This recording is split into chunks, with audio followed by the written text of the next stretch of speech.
And away we go. This is, as usual, completely unscripted and will be kind of a disjointed mess, but I'll do my best. 2020 is over. So, that's all right. Hold your cheering. 2020 is over. And so looking back, looking at stuff, looking at my watches, I don't know. It's interesting the changes. I've sold a number of watches. Some of my more favorite ones are gone, but I did some cool stuff. This was a year where, because of COVID and everything, we were trying to not be silly. So I actually spent my downtime, evenings and weekends and stuff, going through project drawers and bringing out watches to rebuild. I'll just blow through these quickly. So these are all watches. This little batch of things is all watches that things that I had partial in my drawers and that I built for myself to make myself happy, because I really do enjoy working on watches. This one that was literally pieces, and for a long time I thought it was just only ever going to be an incomplete, unrestored pile of junk. But then again, so trying to make, to bring in new watches that I'm not paying for, and that, money's not coming out. So this was the first one that I did. This is a 6139-7010 speed timer 5. These are the ones, they're sort of they have a lot of not notoriety, but they're known. These were actually a military issued model. The military ones have a blank case back with designations on it. All the watch information is inside. But they're very cool for that reason, and they've got this awesome Arabic dial, and it just looks nice. This thing really was a wreck when I went through it, and it's supposed to have the 2-part hand, but I put the 1 part on, and I'm happy with it. It's a nice watch. I didn't have a correct case back for it, so I decided to use a clear back, so you can do that. That's a nice watch. That was a good pickup for this year. I've owned, I don't even know how many of them, but it's nice to get one and sort of reevaluate it. This is another one. I don't even know. I mean, obviously I've had it for years, so this isn't really a new watch for me, but this was the year that I made it so that I could wear it. I've loved these I've loved these 38mm sport divers forever. I've always loved the look of them. And they were always just a touch too small for me, but I've really started moving towards watches that are, in the 38 and 40 range. And it's just perfect. It's a beautiful model. And they had 4 different versions of this one. This one is a 6119-8020, right? Yeah, 6020. Yes, 6119-6020. They made them in a series of different dial colors, and there was a gold, there was a silver, there's a very rare green, and the blue. You don't see the blues too often. You almost always see the blacks. But these are nice. These early ones, they have the big crown with the cutout. I just think it's really elegant. And this is one of those, beautiful Seiko blues in terms of the dial. And because I like it when it's blue and black together. I like it when it's low contrast like this. So you only get flashes of the blue. They're lovely, and all of a sudden they're surprisingly hard to find. Any of these, people are looking for them now. It's long overdue. They're excellent watches. Let's see. Oh, yeah, this was another one.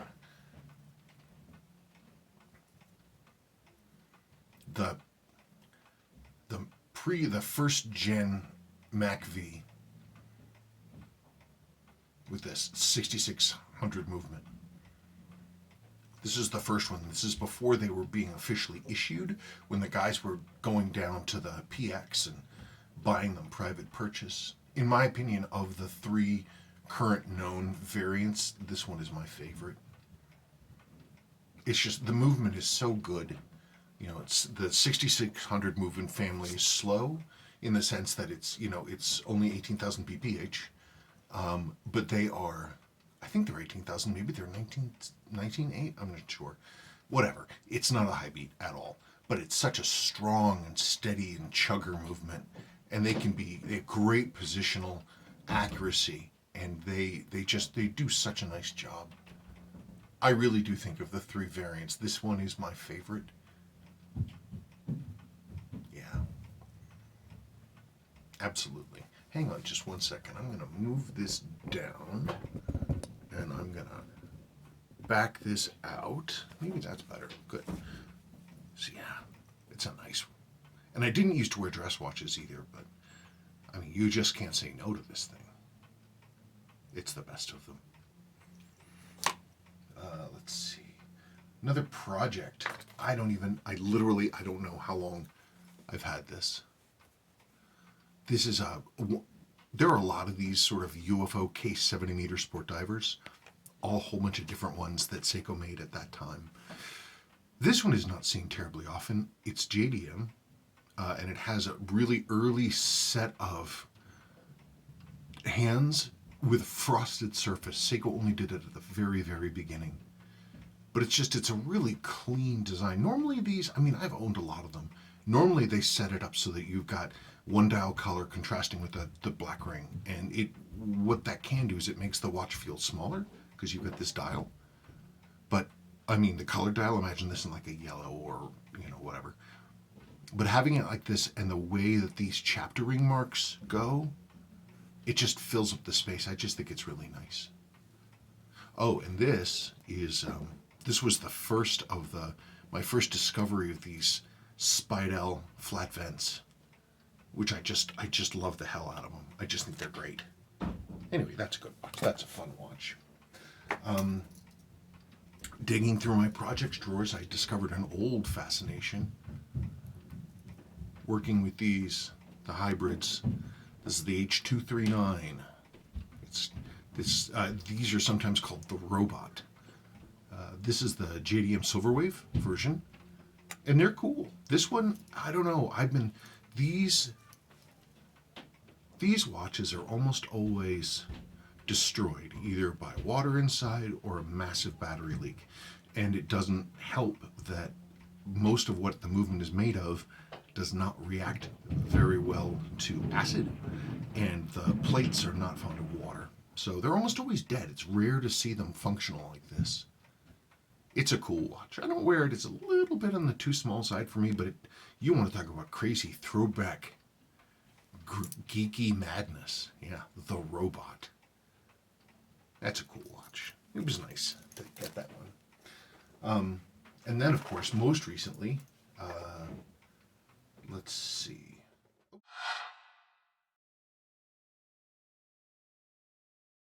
No, wait. Well, no.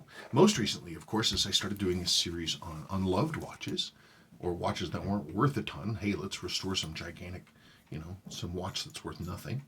And those two videos have been well received. People really seem to like them, which I'm gratified about. I want to put out stuff that people enjoy, and so there we are.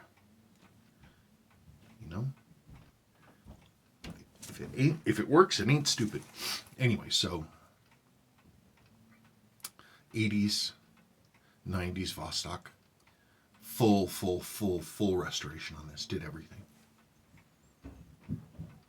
I just can't figure out what strap to wear it with. And then, of course, this glycine, which I'm really becoming really fond of. It looks really classy. It looks really classy. Like all the contrasts of the different polishings and on the dial and all the markers and everything. It's just cool. That's cool. Anyway, so those are some of the projects that I did, and that was lots of fun. I don't know. This year I spun off a lot of stuff. I got rid of a lot of my modern things, and again, digging through my project drawers, I came across something fun I wanted to get into, and that was these old school Swiss double register chronographs, specifically with the Landeron 248 in them. It's a cool movement. This one was a project for a long time, and I hadn't ever fiddled with one of these particular chronograph movements, but I went into it and I was just blown away about how nice it was. Equally as nice as Valju. Absolutely, 100%. These are funky. The top is the stop start. No, I'm sorry. The top is the start. The bottom is the stop and the reset, which is actually kind of clever if you think, because then you can stop it and reset it very quickly. So this is a Zodiac. This was my project tours for a really long time. Isn't it pretty? These gun-blued hands with the old lume in it. It's a really pretty watch. I'm not sure on the strap choice. This is some vintage lizard skin. It was originally blue, but it's faded to green. It's very odd. But so anyway, I had a number of these Landerons. A lot of them I've sold off, but I did pick up one more. This was the next to last purchase of this year. And this is another Landeron 248. It's from a company called Ullmann, Uhlmann, in Switzerland. But I don't think it's like a real brand. I can't find anything from Ullmann that's like this. It's almost all like pocket watches and stuff. But would you believe it? Look at this chronograph. I haven't done anything to this. Nothing. I found it on eBay. I bought it. And it appears currently, I mean, the numbers are as though it had been serviced. And it's clean inside. The outside has a little bit of wear, but not much. I love the fact that it's all black. You know, and that you've got these little floating silver highlights. It's a cool watch. I've been looking for another one like this, and I haven't found it. It's a big heavy steel bezel, which is nice. A lot of times these are really sort of insubstantial and thin. I need to clean the hands up a little bit, but I mean, it's that beautiful dark brown tritium lume. It's a really pretty watch. It just blows me away that I own this. It's so nice and cool, and it's got that 62 MAS shape. It's so typical for that time. It always rings. That clock always rings a few minutes early. Anyway, so these have been fun, but I like these two together actually. If you look at them both, you can see they've got that same hand styles and all that other kind of stuff. It's a nice pair. I guess, okay, so let's go on to the next thing.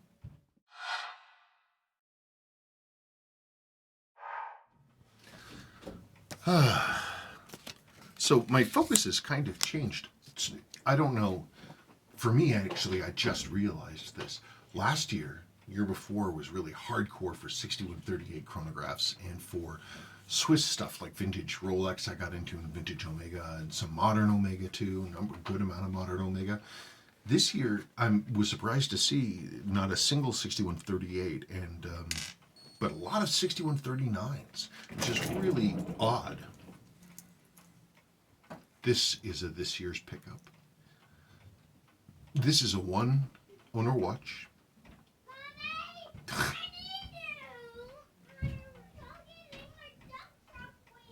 Doggy's eating his dump truck wheel. This one came to me. It's rare for one of these to be a one owner watch and be in this kind of condition. I don't know, it's just so the guy loved this watch. He had it serviced. He kept it dry. It saw a fair amount of sun, but water never got in. It has wear, but it's even wear, and it's all over. It's like this watch is, I don't know, it's unique to itself. It's an unusual example of one of these to me, in that, especially in that little things like the patina that it has adds to the watch rather than detracts. Sometimes you see these and they're just faded out and gnarly looking, and the lume is bad, and it's just sort of heartbreaking. But this is a watch you can tell that the guy loved it. He was very nice to this watch, and I appreciate him. This is another one. 6130. Oh, I'm sorry. This is a 6139 6005, and it's late. This is from 1973. No. I'll have to look at the... Oh, yeah. August 75. That's a nice watch. Look at the dial. You know, that's the thing is yeah, it's got this patina wear and the chapter ring's faded. But then you look at the dial, and the dial is perfect. Isn't that nice? So anyway, back to the 6139s. And so I again have one of these. 6139 60 12 on the correct headstone. That's what it looks like. That's what these things look like. They look like headstones. Huh. I don't know. I'm not sure. But anyway, this watch is all there. I did this one. It's a beautiful watch. It's, you know, the days of really having these in this sort of condition are passing. But that's all original. What a watch. Wow. And this one's been really fun. Hang on. Okay, sorry about that. Yeah. This one is new to me, but I had it for a long time and it stayed unredone for a very long time because the loom, the original loom on it was badly damaged. Well, let's see, Revitalum. So yeah, anyway, the loom is very badly damaged and I didn't want to do anything with it because I didn't want to reloom it. I just was hoping that a solution would present itself, and a solution did present itself, and I named that solution Revitalum. It's not 100%. It still has some limitations. It does some things sometimes that I don't like, but it does work. These markers were gray-black, all of them. It was nasty, but I could see that the metal on the hands was good. Hang on a second.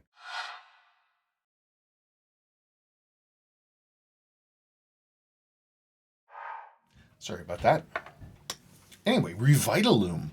So I have started being able to accomplish what, as far as I know, nobody else had done before, which is to whiten damaged loom. I still haven't released my formula. I'm not going to, but I'm debating having it made up. But then I'd have to start dealing with things like chemical hazard ratings and all this other kind of crap. I don't know. Anyway, I think talk about what a great thing to be able to do. I'm so sad that about all the watches that got reloomed. They didn't have to. Anyway, but like to show what Revitalum is capable of, this watch, the loom on this watch was nasty black, just mottled and gross. And Revitalum brought it back. I still can't believe it. This was the dial where I discovered Revitalum worked.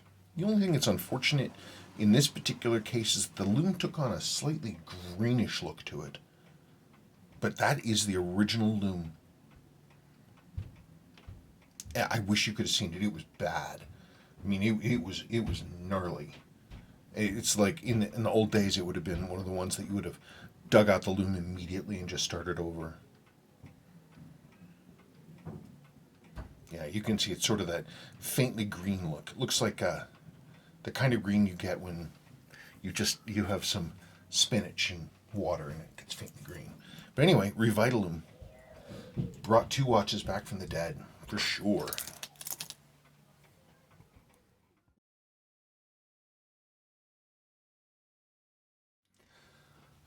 This was a good, well, I'm trying to think how to put this. I brought in a few watches that were really unusual that I didn't expect to be as awesome as they are.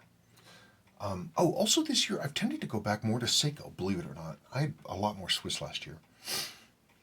So one of the things I really like is honest and unusual patina. Good, honest, like pleasing to look at patina. This is a 6139 7290. This was the slim case version of that went with the 6309, the cushion case. These weren't made for terribly long. These were brought out These were brought out, I think, only a couple of years, like 84, 85, 86, 87. They're rare to see. You just, anymore, especially completely original like this and also not abused. Somebody, again, just like this 6139, somebody loved this watch. They wore it consistently, but gently. Never got water inside, was never beaten. But the thing that just kills me is the beautiful fade on this lume. Look, it's black over here, and then it's blue here. Like this is the darkest depth of the ocean, and you start to get a little bit of light as you go up. It's a beautiful watch.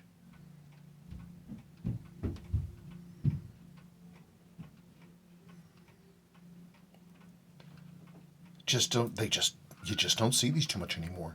They were underappreciated for so long, and therefore, just like the 7002s, so many of these were destroyed. It's nice. And I really feel with all these watches like I'm really building keepers, like actual watches that I enjoy. You know, because the focus of my collection is going from, you know, trying to have all of this or that run or whatever, but being able to really have watches that I enjoy. Here's another good one. Yeah, it's on leather. I like divers on leather. Okay. 2, I know it's a racing leather. You know, it's one of those things. I like racing leather. I like brown leather with white stitching. I like divers. I like black and brown together. This works for me. Anyway, this got from a good friend of ours, somebody that we work with all the time, and so this is just it's a lovely JDM 7548 7000, and I really haven't had to do anything to it. So I need to go in and service it, but it's just got the right amount of wear, and it's just pleasant to look at, and it was never abused, and it's an attractive watch. There's a certain level of condition above which I start getting nervous, but this one's right up against that. Makes it very wearable for me. Oh, let's see. This was the year of the Hong Kong Sua.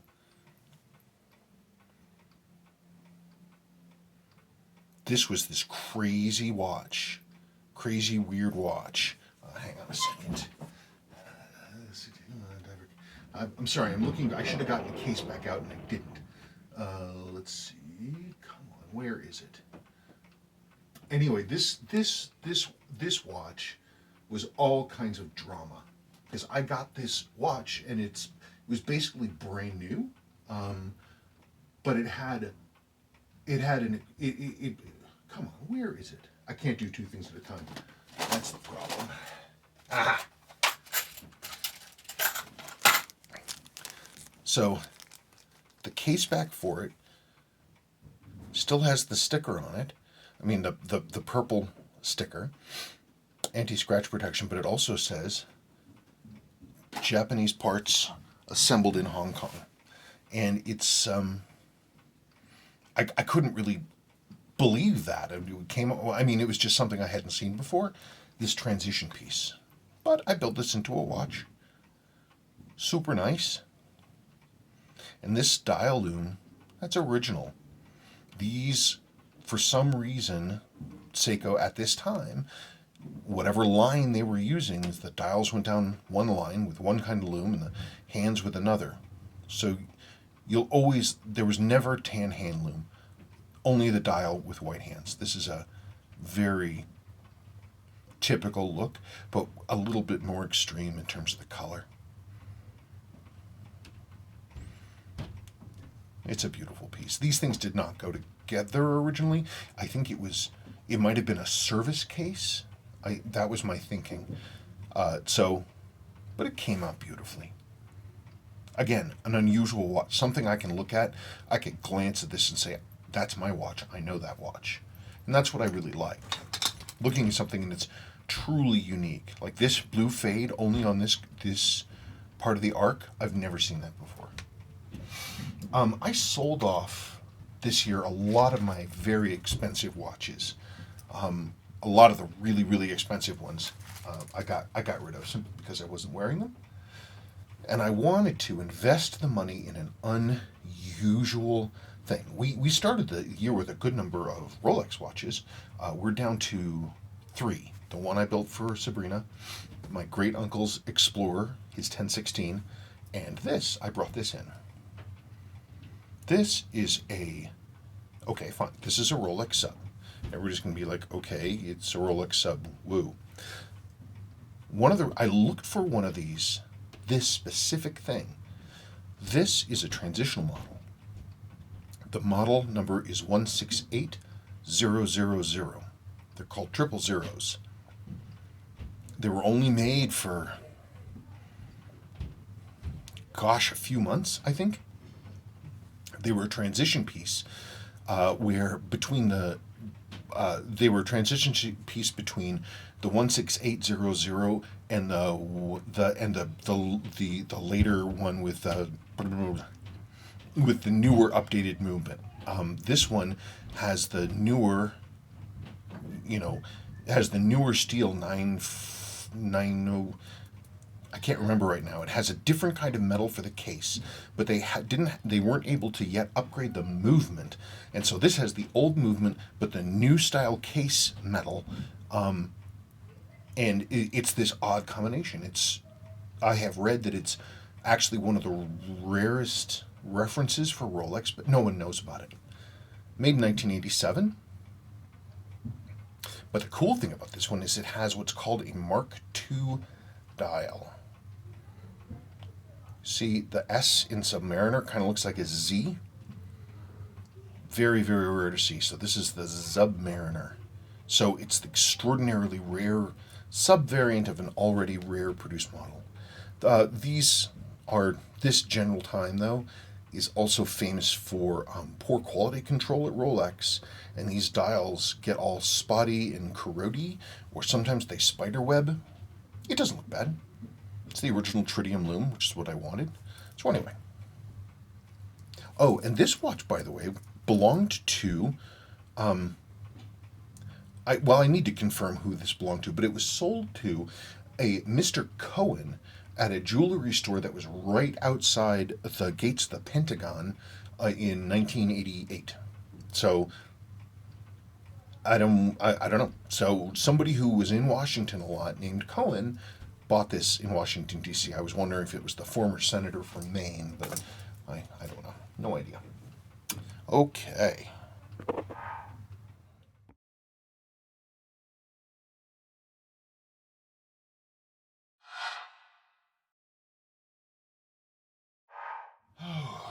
So, last thing.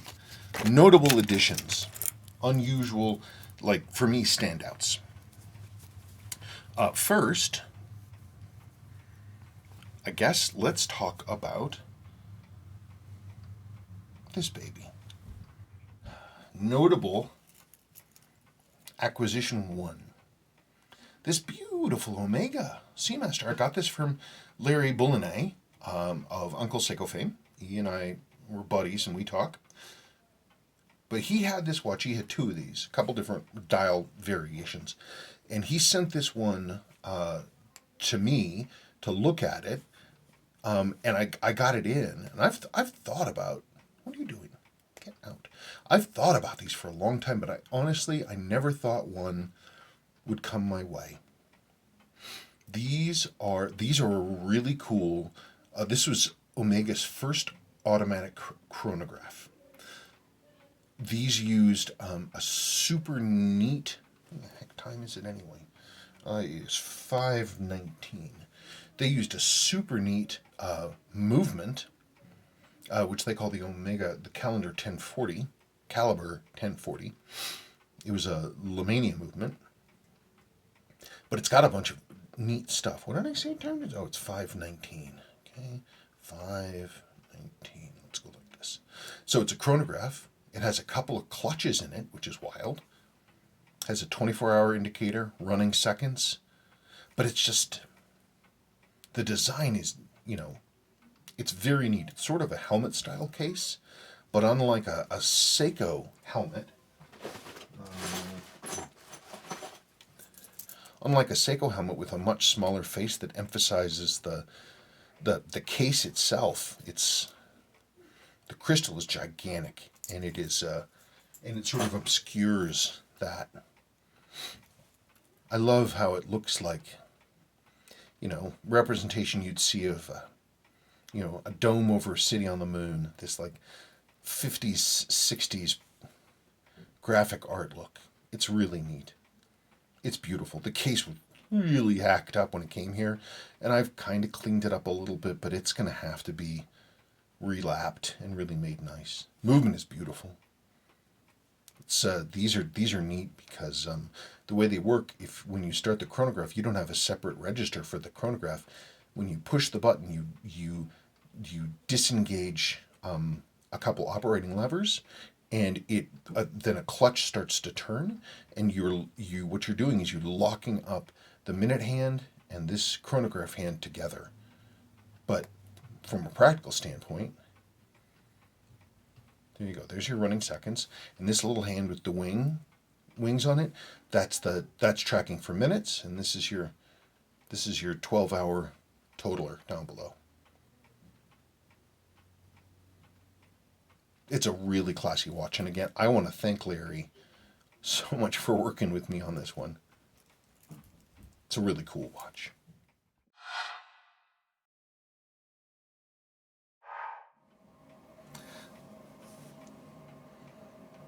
This one also doubles as the my last pickup of the year. Okay, so you're saying, okay, well, fine, this is a 6105, that's fine. And they're like, but why does it have the wrong handset? Okay. This watch, I found on eBay. A person was asking, it looked awful, the watch. Let me insert a picture. So it was just really, really, really hacked up and beaten up, but there was something about it. I could tell when I was looking at that picture that the lume was good, that the dial should be good, and then I should be able to clean it up. The insert was poking out of the ring, and I'm like, what's up with that? And I looked at it very closely, and I'm like, but that's an original insert. Hell, it looks almost brand new. This watch, my theory is, this watch got service at a certain point in the 70s or the 80s from some old school watchsmith. And a lot of those old guys, they do what they needed to do to get the watch to be a functional timepiece. Like secondary aesthetics, like making sure that it's, got the exact same right hands and all the parts that are in are just like the ones that are coming out. That's not the way the old watchsmith dudes worked. They would order what they could order, but if they couldn't get a set of the original hands, the lady down at the parts department that you would call into, they'd say, well, okay, we have a substitute, so we're going to send those. And you tell your customer, hey, this is what I can get, deal with it. So 6105 hands, of course, are supposed to look like that. These stick hands, which I think are neat. They're very pretty. But for me, there seemed to be a scale mismatch. Like the dial elements and the case and the rotating ring on a 6105, they're all big and beefy. And then you have this sort of gray seal handset. Now, I always thought it was a little, I don't know, not funky. That's not the right word. It was, I don't know, it didn't seem fitting to me. The handset was too thin. So this came in, and it had this clearly service handset, but the rest of it was nice.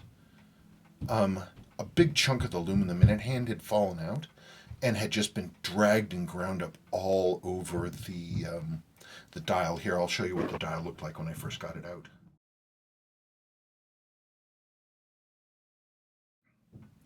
And some of those lines are still there.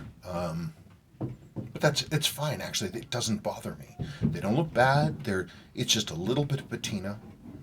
The tops of the markers had been polished somehow. They should have been frosted, but they got polished. Probably that same guy, I don't know why.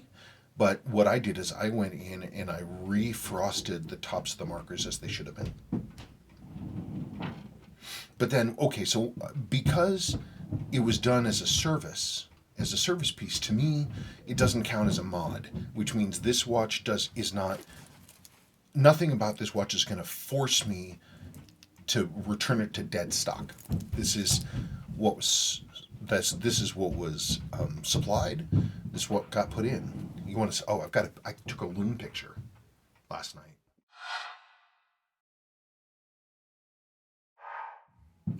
It only glowed like that for maybe a minute, but it does glow. But then, so I have this watch, and I build it, and I love it has a lot of things that I really love. Case is in very good original condition, but it has some wear, just like that. So it makes it wearable. Like you can, I'm not afraid to bonk it. It's got a really clean insert, which is nice. The loom, it just looks good. But I have to say, I think the handset really works. Really, really works for this watch. I don't want to jack up my timekeeping. For me, the scale of the hands works much better. I like the contrast of the shapes. Like you've got, squares and rectangles, and right now you have this triangle that's going to land perfectly over this marker. Again, the same. Sorry for the blurring. Somebody's running over my head.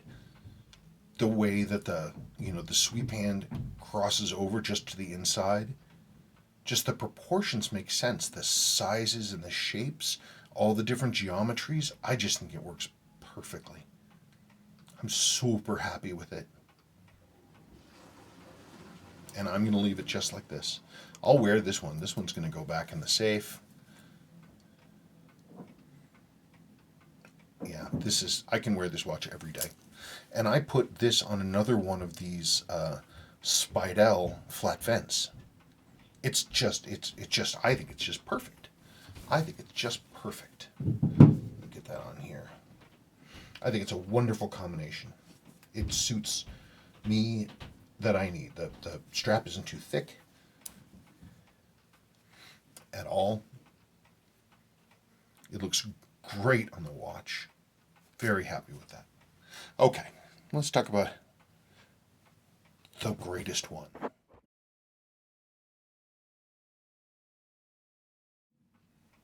Okay. This is not a pickup I ever expected to make. I already had one of these.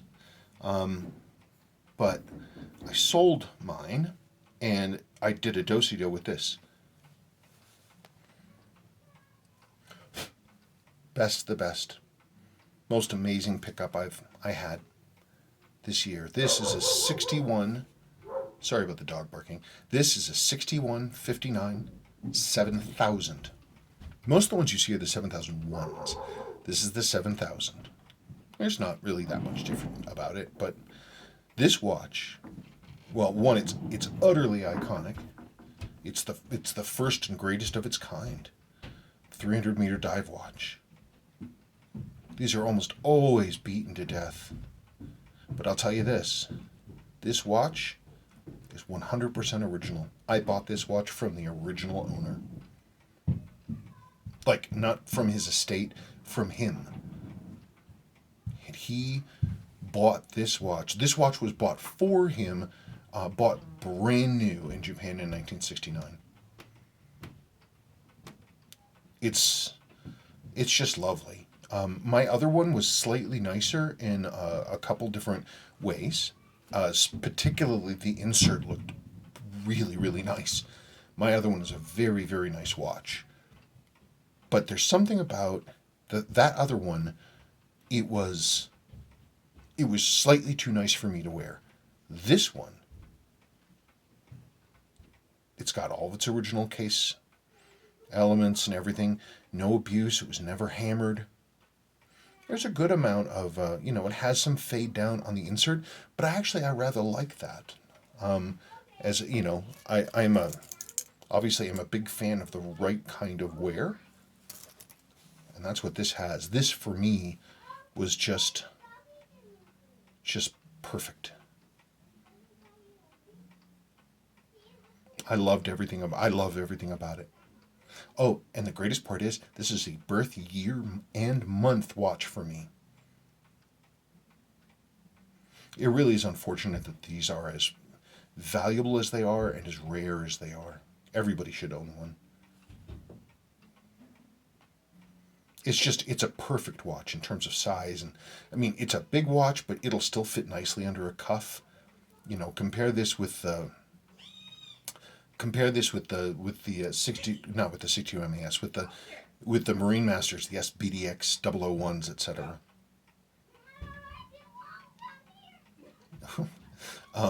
And those things are sort of these beasts, and this one is so elegant. Sorry about the screaming. Yeah, so that's the one. I think that's a good choice, don't you? That's a really nice watch. So I think it's been a pretty good year. I picked up some really nice pieces, and I cleaned up my collection. My collection is a lot more true to me now, because it's got things that I really, truly enjoy, that speak to me. Just me, not to everybody. My collection, you know, part of the things I used to do was to, not to impress other people, but to, you know, put more account into what other people liked in a collection. I don't need to do that. I'm finding the things that I really like, really, really like, and I'm digging down to those, which is fun. So it's been a good year. I hope your year has also been good. You know, it was a tough year for lots of people, but I hope yours went well, and I hope your 2021 is even better. I mean, it'd be hard pressed to not have a better 2021, but you know, it's just one of those things. We're all gonna get through this together. Hey, get over there. Stop that.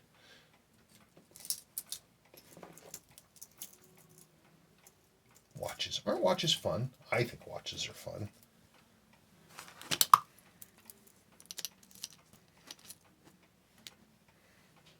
And that, folks, that is it. See you later. And thank you so much for all of your support through this, you know, for all the time I've been doing this. I deeply, deeply, sincerely appreciate it. Thank you.